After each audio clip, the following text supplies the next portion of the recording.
आज यार हम बात करने वाले हैं हिंदी में जीवन परिचय लिखने का एकदम बेस्ट तरीका, एकदम ट्रिक से कैसे आपको बोर्ड एग्जाम की कॉपी में इसी तरह की आपकी बोर्ड एग्जाम की कॉपी होगी और कैसे कॉपी पे आपको जीवन परिचय लिखना है जिससे यार एग्जामिनर आपको फुल पे फुल नंबर दे। ठीक है, और रटना बिल्कुल नहीं, एकदम बना बना के अपने शब्दों में लिखो और जीवन परिचय में पूरे पूरे 5 नंबर पाओ। ठीक है, एकदम मस्त तरीके से आपको ट्रिक से समझाने वाले कैसे आपको हिंदी की कॉपी पे जीवन परिचय लिख के आना है अपने शब्दों में, जिससे आपको एग्जामिनर यार फुल पे फुल नंबर देगा। तो बात करें यार हिंदी के पेपर में 5वें का जो का नंबर प्रश्न, ठीक है, 5वें के का नंबर और 5वें के खा नंबर पे आपसे जीवन परिचय पूछा जाता है, देख सकते हो। ठीक है, और कैसे आपको बोर्ड एग्जाम कॉपी पे लिखना है बना बना के। ठीक है, बना बना के अपने शब्दों में लिखोगे तो एग्जामिनर भी आपको खुश होकर पूरे पूरे नंबर देगा। ठीक है, तो वही तरीका आपको सीखना है, एकदम बेस्ट तरीका आपको बताने वाले आज की इस वीडियो पे।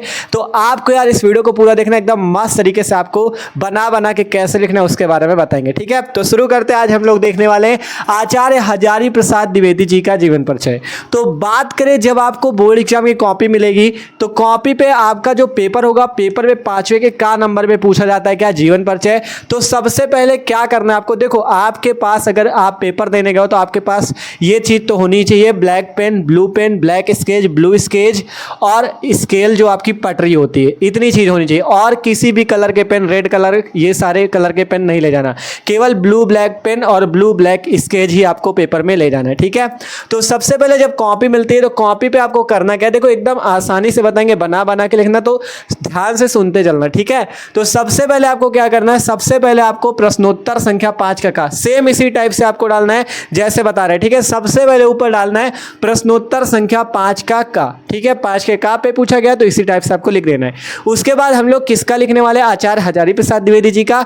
ठीक है, तो सिंपल आपको हेडिंग लगानी है, ब्लैक स्केच से लगा देना है या ब्लू स्केच किसी से भी आपको लगा देना है, आचार्य हजारी प्रसाद द्विवेदी। इतना कर दिया।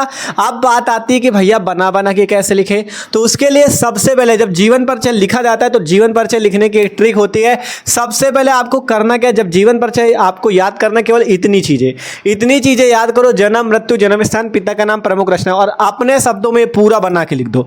पूरा आप अपने शब्दों में बना के लिख दो, लेकिन बस ये है कि थोड़ा बहुत समझना पड़ेगा तभी तो बना के लिखोगे। ऐसे थोड़ी नहीं जो मन आया वो लिख दिया, उन्हीं के जीवन के बारे में तो लिखना है, तो उसी को आपको अच्छे से समझना है। ठीक है, तो अच्छे समझना है तो ध्यान से देखो यहाँ पे। ठीक है, तो सबसे पहले क्या करना है, सबसे पहले जैसे हजारी प्रसाद द्विवेदी जी की बात है तो आपको इनका सबसे पहले जन्म पता होना चाहिए।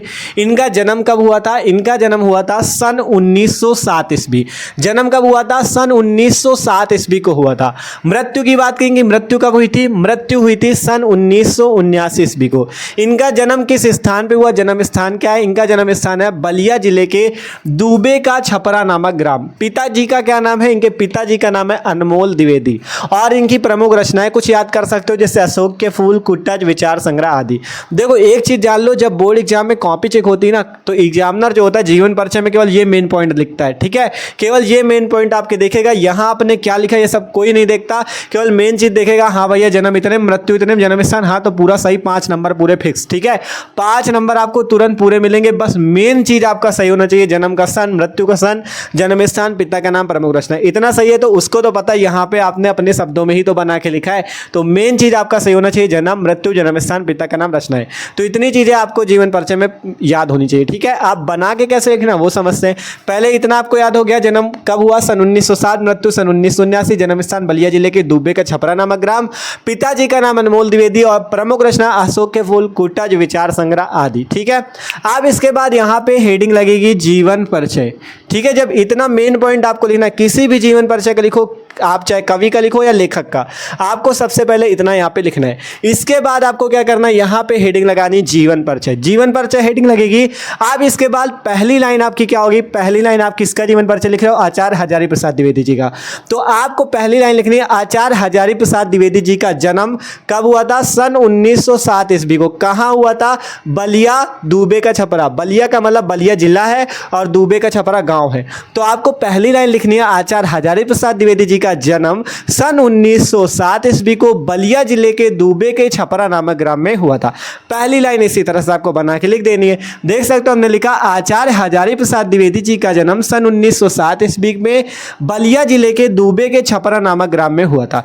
फिर दूसरी लाइन क्या रहेगी, इसके बाद इनके पिताजी का नाम, इनके पिताजी का नाम अनमोल द्विवेदी था, तो इनके पिताजी का नाम अनमोल द्विवेदी था। बस इसी तरह से अपने शब्दों में आपको लिखना है। और देख लो कैसे हम लिख रहे हैं, सिंपल, ये आपको ब्लू पेन से जो लिखा है ब्लू से, और मेन पॉइंट जैसे सन 1907 ईस्वी इसको ब्लैक पेन से, ठीक है। यहाँ पे बलिया जिला ब्लैक पेन से, दूबे का छपरा ब्लैक पेन, मतलब जो मेन पॉइंट है वो ब्लैक से और ब्लू से, ये तो सबको पता होता है, ठीक है।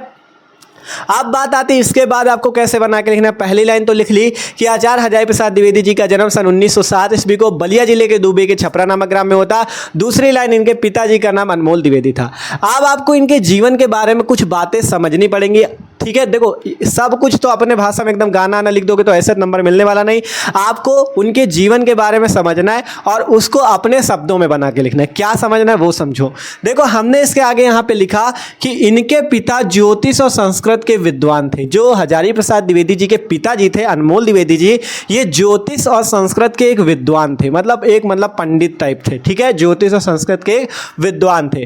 अतः हजारी प्रसाद द्विवेदी जी को भी यह ज्योतिष और संस्कृत का ज्ञान उत्तराधिकार से प्राप्त हुआ।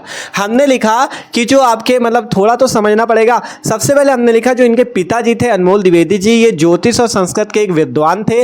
और जब पिताजी विद्वान है, मान लो ज्योतिष और संस्कृत का ज्ञान है उनके पास, तो बच्चे के पास भी थोड़ा थोड़ा तो गुण आएगा ना। तो ज्योतिष और संस्कृत का जो ज्ञान उनके पिताजी के पास था उसका ही ज्ञान उनको भी प्राप्त हुआ। किसको? हजारी प्रसाद द्विवेदी जी को। इसीलिए कहा गया अतः हजारी प्रसाद द्विवेदी जी को भी यह ज्योतिष और संस्कृत का ज्ञान किससे प्राप्त हुआ? उत्तराधिकार से। उत्तराधिकार मतलब पिता का उत्तराधिकारी कौन होता है? बेटा। तो पिता के उत्तराधिकार से बेटे को भी वो ज्ञान प्राप्त हुआ, ज्योतिष और संस्कृत का ज्ञान, ठीक है। तो एकदम सिंपल वे पे लिखा है कि इनके पिता ज्योतिष और संस्कृत के विद्वान थे, अतः हजारी प्रसाद द्विवेदी जी को भी यह ज्योतिष और संस्कृत का ज्ञान उत्तराधिकार से प्राप्त हो गया, ठीक है। तो एकदम मस्त भाषा पे लिखा है, कुछ भी एकदम किताबी भाषा नहीं, सब कुछ अपने भाषा में आपको लिखना है, ठीक है। तो सिंपल ये वाली लाइन हो गई। तो यार जो लोग नए हो चैनल पे सब्सक्राइब भी कर लेना, क्योंकि इसी तरह से मस्त तरीके से तैयारी हो रही है, और वीडियो अच्छा लग रहा हो तो लाइक भी कर लेना, ठीक है। तो सिंपल हजारी प्रसाद द्विवेदी जी को यह ज्योतिष और संस्कृत का ज्ञान जो है उत्तराधिकार से प्राप्त हो गया। अब इसके बाद क्या लिखना है? इसके बाद आपको इनके जीवन के बारे में थोड़ा और पॉइंट समझने, जैसे कि हमने इसके बाद लिखा कि इनकी प्रतिभा का विशेष विकास विश्व विख्यात संस्था शांति निकेतन में हुआ। इनकी प्रतिभा का विशेष विकास कहाँ हुआ? विश्व विख्यात संस्था एक शांति निकेतन, वहीं पे इनकी प्रतिभा का विशेष विकास हुआ था, ठीक है। फिर इसके बाद लिखा गया जब इनकी प्रतिभा का विशेष विकास विश्व विख्यात संस्था शांति निकेतन में हुआ, तो वहीं ये 11 वर्ष तक हिंदी भवन के निदेशक के रूप में भी कार्य करते रहे। वहीं शांति निकेतन में ये 11 वर्ष तक हिंदी भवन के निदेशक के रूप में कार्य करते रहे, और वहीं इनके विस्तृत अध्ययन और लेखन का कार्य भी प्रारंभ हुआ। मतलब ये लेखक थे, तो वहीं शांति निकेतन में 11 वर्ष तक हिंदी भवन के निदेशक के रूप में कार्य करते रहे, और वहीं इनके लेखन का कार्य भी प्रारंभ हुआ, ठीक है। वहीं इनके लेखन अर्थात जो ये रचनाएं लिखते थे, वहीं इनका ये कार्य भी प्रारंभ हुआ, ठीक है। समझो एक दो बातें तब आप लिख पाओगे, ठीक है। तो सिंपल हमने लिखा कि आपका इनकी प्रतिभा का विशेष विकास विश्व विख्यात संस्था शांति निकेतन में हुआ, वहाँ ये 11 वर्ष तक हिंदी भवन के निदेशक के रूप में कार्य करते रहे, और वहीं इनके विस्तृत अध्ययन और लेखन का कार्य भी प्रारंभ हुआ। ये चीज आपको लिख देना है। अब इसके बाद आपको कुछ इनके जैसे इनको कुछ उपाधियां भी प्राप्त हैं, जैसे कि सन 1949 ईस्वी को इनको जो है आपका डीलिट की उपाधि दी गई, और 1957 में भारत सरकार ने इन्हें पद्म भूषण की उपाधि दी। अगर इस टाइप से मेन पॉइंट अच्छे से लिख देते हो तो वो भी आपको एग्जामिनर को आकर्षित करता है, जिससे आपको वो पूरे नंबर देगा, ठीक है। अब इनके जीवन के बारे में आपको लिखना है। सन 1949 ईस्वी में लखनऊ विश्वविद्यालय ने इन्हें डीलिट की उपाधि से तथा सन 1957 ईस्वी में भारत सरकार ने इन्हें पद्म भूषण की उपाधि से सम्मानित किया। फिर लास्ट पे लिख देना इनकी मृत्यु सन 1979 ईस्वी को हो गई। लास्ट पे लिख दिया इनकी मृत्यु सन 1979 ईस्वी को हो गई। बस इसी तरह जीवन परिचय हो गया। इसके बाद अभी साहित्यिक परिचय भी पूछा जाता है, साहित्यिक परिचय भी बताएंगे। तो जीवन परिचय में बस यही करना है आपको। सबसे पहले पहले मेन पॉइंट, फिर उसी से आपको एक दो लाइनें बनानी है और उनके बारे में अगर आप अच्छे समझ जाओगे कुछ लाइनें तो आप उनको अपने शब्दों में बना के लिख सकते हो। देखो कैसे, सबसे पहले आपने लिखा आचार्य हजारी प्रसाद द्विवेदी जी का जन्म सन 1907 ईस्वी को बलिया जिले के दुबे के छपरा नामक ग्राम में हुआ था। इनके पिताजी का नाम अनमोल द्विवेदी था, आपको भी याद हो जाएगा यार, इनके पिताजी का नाम अनमोल द्विवेदी था और इनके पिताजी ज्योतिष और संस्कृत के एक प्रकांड विद्वान थे, बहुत बड़े विद्वान थे। तो अतः क्या हुआ, अतः आपका हजारी प्रसाद द्विवेदी जी को भी ज्योतिष और संस्कृत का ज्ञान उत्तराधिकार से प्राप्त हो गया। इसके बाद इनकी प्रतिभा का विशेष विकास जो हुआ विश्व विख्यात संस्था शांति निकेतन में हुआ और वहां ये 11 वर्ष तक हिंदी भवन के निदेशक के रूप में कार्य करते रहे और फिर कहा गया वहीं इनके विस्तृत विकास, ठीक है, वहीं इनके विस्तृत अध्ययन और लेखन का कार्य प्रारंभ हुआ। वहीं इनकी मेन पढ़ाई हुई शांति निकेतन में और इन्होंने लेखन का कार्य भी प्रारंभ कर दिया। फिर कहा गया सन 1949 ईस्वी में लखनऊ विश्वविद्यालय ने इन्हें डीलिट की उपाधि होती है, डीलिट की उपाधि से सम्मानित किया गया और सन 1957 ईस्वी में भारत सरकार ने पद्म भूषण की उपाधि से सम्मानित किया और फिर लिख देना इनकी मृत्यु सन 1979 ईस्वी को हो गई। तो जीवन परिचय आपका कंप्लीट हो चुका है। अब इसके बाद बात क्या आती है, इसके बाद बात आती है साहित्यिक परिचय। ठीक है, लिखने का तरीका यही रहेगा, ब्लू ब्लैक पेन से मस्त तरीके से सजा के लिखना, एक नंबर कोई काटने वाला नहीं। ठीक है, अब आपसे पेपर में जीवन परिचय के साथ साथ साहित्यिक परिचय पूछा जाता है। साहित्यिक परिचय में क्या लिखा जाता है, साहित्यिक परिचय में साहित्य के बारे में लिखा जाता है। मान लो ये हिंदी साहित्य में इन्होंने क्या किया, कौन कौन सी रचनाएं की, ये क्या चीज़ थे हिंदी साहित्य में, इन्होंने इनका क्या स्थान था, ये सारी चीज़ें साहित्यिक परिचय में। तो देखो हमने क्या लिखा है, समझते हैं। यहाँ पे हमने लिखा कि आचार्य हजारी प्रसाद द्विवेदी जी हिंदी गद्य के प्रतिभाशाली रचनाकार थे। आचार्य हजारी प्रसाद द्विवेदी जी हिंदी गद्य के प्रतिभाशाली रचनाकार थे। इन्होंने साहित्य के इतिहास लेखन को एक नई दिशा प्रदान की। ये जो हजारी प्रसाद द्विवेदी जी हैं, इन्होंने साहित्य के इतिहास लेखन को एक नई दिशा प्रदान की और ये प्रकांड विद्वान, उच्च कोटि के विचारक और समर्थ आलोचक भी थे। ठीक है, यहाँ से क्या कहा गया, सबसे पहले कहा गया आचार्य हजारी प्रसाद द्विवेदी जी हिंदी गद्य के प्रतिभाशाली रचनाकार थे। इन्होंने साहित्य के इतिहास लेखन को एक नई दिशा प्रदान की और ये प्रकांड विद्वान, उच्च कोटि के विचारक और समर्थ आलोचक भी थे।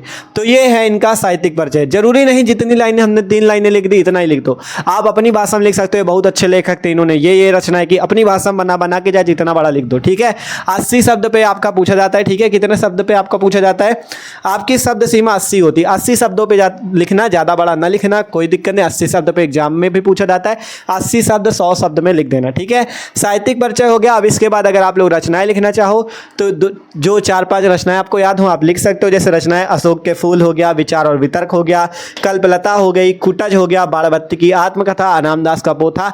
इस टाइप से आप 5-6 रचनाएं याद कर लेना और उनको भी लिख देना। ठीक है, तो आपके 5 नंबर कहीं जाने वाले नहीं। और आशा करते हैं आज के इस वीडियो से आपको आचार्य हजारी प्रसाद द्विवेदी जी का जीवन परिचय सुनते ही याद भी हो चुका है। और आप लोग देखो, जरूरी नहीं जितनी बातें हमने लिख दी इतनी एक बात आप लोग उतार के आना, ये जरूरी नहीं। आपको केवल इसे 2-3 बार पढ़ना है, अपनी भाषा में पूरा लिखाना। बस मेन चीज ये चीज आपको गलत नहीं करना। ठीक है, और अपनी भाषा में, यहाँ से अपनी भाषा में लिखना। एग्जाम में भी एग्जामिनर यही कहता है कि आप लोग अपनी भाषा में लिखो, किताबी भाषा कभी ना यूज करो, अपनी भाषा में यहाँ पे 2-3 बार पढ़ो और अपनी भाषा में लिख के आना। ठीक है, तो आशा करते हैं आज का वीडियो सबको अच्छा लगा होगा। तो वीडियो अच्छा लगा हो यार तो लाइक कर लेना और जो लोग चैनल पे ना हो सब्सक्राइब कर लो, क्योंकि इसी तरह से मस्त तरीके से तैयारी हो रही है आपकी। ठीक है, चैनल को सब्सक्राइब कर लो और चैनल पर जाके देखो आपकी क्लास 12 की सारे सब्जेक्ट की मस्त तरीके से तैयारी हो रही है। ठीक है, और सब्सक्राइब कर लोगे तो आपके पास अगले वीडियो का नोटिफिकेशन भी आ जाएगा, जिससे आप लोगों को अगले वीडियो भी देख पाओगे। ठीक है, तो मिलते हैं यार अगले वीडियो पे। इसका सबको स्क्रीनशॉट करना हो।